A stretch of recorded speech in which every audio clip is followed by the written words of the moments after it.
ఆధ్వర్యంలో గురు పూజోత్సవం జరుపుకోవడం ఎంతో సంతోషంగా ఉంది.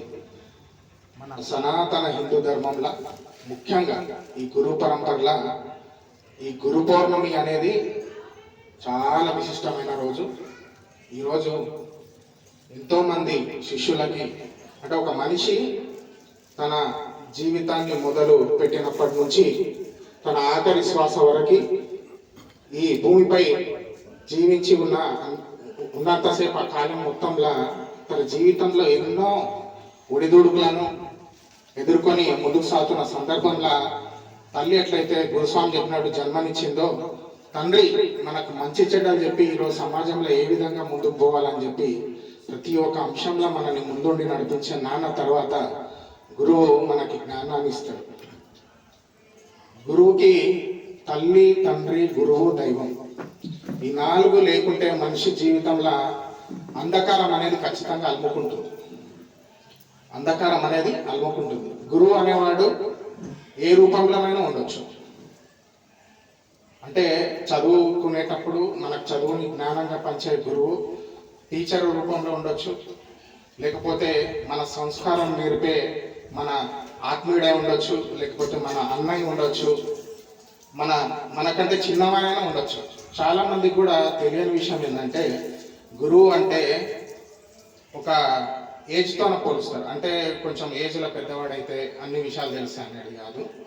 మనకి తెలియని విషయాలు అంటే ఒక మనిషి ఒక అంధకారంలో అంటే ఒక ఏది తెలియని ఒక ముళ్ళబాటలో నడుస్తున్న ఒక వ్యక్తిని ఒక వెలుగు వైపు ఒక మంచి బాట వైపు పయనింపజేసే సందర్భంలో ప్రతి ఒక్క మనిషి మనకు జ్ఞానాన్ని మనం తోడుండి ముందుకు తీసుకెళ్ళి ప్రతి ఒక్కరు కూడా మన గురువు లాంటివి. ఇట్లా మన జీవితంలో మన చిన్న బాల్య వ్యవస్థ నుంచి మొదలుకుంటే మన లాస్ట్ చివరి వ్యవస్థ వరకు కూడా చనిపోయేంత వరకు కూడా మన జీవితంలో మంచి చెప్పే ప్రతి ఒక్కరు కూడా గురువే. కాబట్టి మన గురువులను దయచేసి ఎవరు కూడా అన్యదా భావించకుండా, మనకి ఇప్పుడున్న సందర్భంలో అందరికీ కూడా ఎన్నో పనులు ఉండొచ్చు, కానీ ఖచ్చితంగా మనం గుర్తుంచుకోవాల్సింది మన తల్లి, తండ్రి, గురువు, చివరగా దైవం.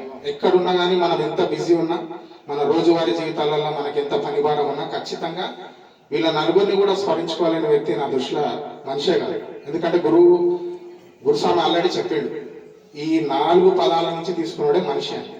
ఖచ్చితంగా మన జీవితాలలో వీటి గురించి ఆధ్యాత్మిక చింతన కానీ, దైవ చింతన కానీ, ధర్మ చింతన కానీ, సామాజిక చింతన కానీ, అసలు మనం అనే ఒక స్వార్థం వీడి మన చుట్టుపక్కల అందరి గురించి కూడా ప్రతి జీవి, మనిషి ఒకటే కాదు, మూగ జీవాల పట్ల, ప్రతి ఒక్క జీవి పట్ల, మన చుట్టూ ఉన్న ప్రతి ఒక్క ప్రాణం ఉన్న ప్రతి చెట్ల పట్ల, పుట్ల పట్ల. ఎందుకంటే మన సనాతన హిందూ ధర్మంలోనే ఉంది, చెట్టు పుట్ట అన్నిటిని మనం పూజిస్తాం. ఎందుకంటే ప్రతి ఒక్కరిలో కూడా మనం దైవత్వాన్ని చూస్తాం.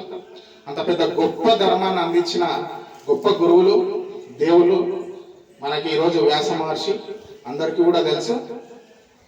ఆయన మనకి ఎంతో గొప్ప సంపదను ఇచ్చాడు. ప్రతి మతానికి ఎక్స్పైరీ డేట్ ఉంది. అంటే ఇన్ని సంవత్సరాల నుంచి ఉంది. ఇప్పుడు ఇస్లాం మతం ఉంది, ఒక 1400 సంవత్సరాలు. క్రిస్టియానిటీ మతం ఉంది, క్రీస్తు పూర్వం అంటే 2000 సంవత్సరాల మీద, అంటే దాదాపు అది ఒక 4500 సంవత్సరాల నుంచి ఉంది. కానీ 2000 సంవత్సరాల నుంచి ఉంది. కానీ మన సనాతన హిందూ ధర్మానికి ఎన్ని వేల సంవత్సరాలు ఉన్నాయో ఇప్పటికీ కూడా అసలు అంటే దానికి ఒక లెక్కలు అనేది లేదు. అంటే ఈ ఆది అనంతం, అంటే ఈ విశ్వం ఉన్నప్పటి నుంచి కూడా మన సనాతన హిందూ ధర్మం ఉంది. ఈ వ్యాస మహర్షి మనకి 4 వేదాలు రాసి మనకి ఎంతో అమూల్యమైనవి ఇచ్చిండు. దాని ద్వారానే ఇవన్నీ ఉపనిషత్తులు ఇవన్నీ ఆవిర్భవించినాయి. అవన్నీ జ్ఞానాలు ఉన్నందుకే ఈరోజు అసలు భగవంతుడు ఏంది, మనం ఏంది, అసలు ఏ దారుణం వస్తున్నాం, మంచి ఏది, చెడేది, ఎవరు పుణ్యం చేస్తే ఏమవుతుంది, పాపం చేస్తే ఏమవుతుంది, కర్మ అంటే ఏందనేది ప్రతి ఒక్కటి ఈరోజు చిన్న చిన్న అంశాల నుంచి కూడా ఇంత విపులంగా మన పెద్దలు, గురువులు అందరూ మనకి ఈ ఏమంటారు మొత్తం ఈ వేదాలలో కూడా మనకి నిక్షిప్తం చేసి ఇచ్చినందుకే ఆ జ్ఞానాన్ని ఈరోజు ఇంకా చాలా మంది గురువులు కూడా ఎంతో వాళ్ళ జీవితాలను ఈరోజు ఈ సమాజం కోసం, ఈ ధర్మం కోసం అందరి జీవితాలు కూడా మంచిగా ఉండాలని చెప్పి అంకితం చేసి అంకితభావం చేశారు. ఇప్పుడు మన ముందరున్న మన గురుస్వామి ఒక పెద్ద ఎగ్జాంపుల్ మనకి. తన జీవితంలో ఎన్ని మార్పులు వచ్చినాయి, ఒకప్పుడు ఎట్లా ఉన్నాయి, ఇప్పుడు ఎట్లా ఉంటుండు, ప్రతి సంవత్సరం, ప్రతిరోజు, ప్రతి నిమిషం ఆయన ధర్మరక్షణ కోసం కానీ మన ఈ సమాజం కోసం కానీ ఏ విధంగా ఆయన జీవితాన్ని, పర్సనల్ జీవితాన్ని త్యాగం చేసి ఈరోజు సమాజం కోసం ఏ విధంగా ముందరు పోతున్నాడు, తను నమ్ముకున్న, తనకు ఎవరైతే ఉపదేశించిన గురువుల యొక్క సారాంశాన్ని, అంశాన్ని, లక్ష్యాన్ని ఎక్కడ కూడా పొల్లు పోకుండా పాటిస్తూ ముందుకు తీసుకుపోయి మన లాంటి ఎంతో మంది శిష్యులను ఈరోజు ఆయన తయారు చేసిండు. ప్రతి ఒక్కరం కూడా ఈరోజు ఏ ఒక్కరు కూడా ఇక్కడ ఇవ్వరేం తక్కువ కాదు. ప్రతి ఒక్కరు సమాజంలో మీ వంతుగా ప్రతి ఒక్కరు వారి స్థాయిలో అందరూ కూడా మంచిని పంచుతూ ముందుకు పోతున్నారు. దయచేసి ఇప్పటికీ కూడా ఇన్ని రోజులు మనం ఏ విధంగా అయితే మన గురువులను దృష్టిలో పెట్టుకొని ఆ మంచిని, మన గురువు మనకు అందించిన మంచిని ఏ విధంగా అయితే సమాజంలో తీసుకుపోతున్నామో, రాబోయే రోజులలో కూడా ఇంకా మన ఛాయాశక్తులు మనకు చేతనైనంత వరకు కూడా ఈ సనాతన ధర్మాన్ని, ఈ దేశాన్ని, తర్వాత ఈ సమాజాన్ని అందరినీ కూడా ముందుకు తీసుకుపోతూ మన వంతుగా మంచి కోసం ప్రయత్నం చేసి చివరి శ్వాస వరకు ముందుకు సాగాలని చెప్పి ఈ గురు పౌర్ణమి సందర్భంగా, తర్వాత మన రమణ మహర్షి గురువు వారు, అలాగే సూర్యప్రకాష్ గురుస్వామి, జనార్దన్ గురుస్వామి, ఇక్కడున్న ప్రతి ఒక్క పెద్దలకు, గురుస్వాములకు అందరికీ శిరస్సు వంచి మనస్ఫూర్తిగా పాద నమస్కారాలు చేస్తూ ఈ అవకాశం ఇచ్చిన గురుస్వామికి హృదయపూర్వక జయ.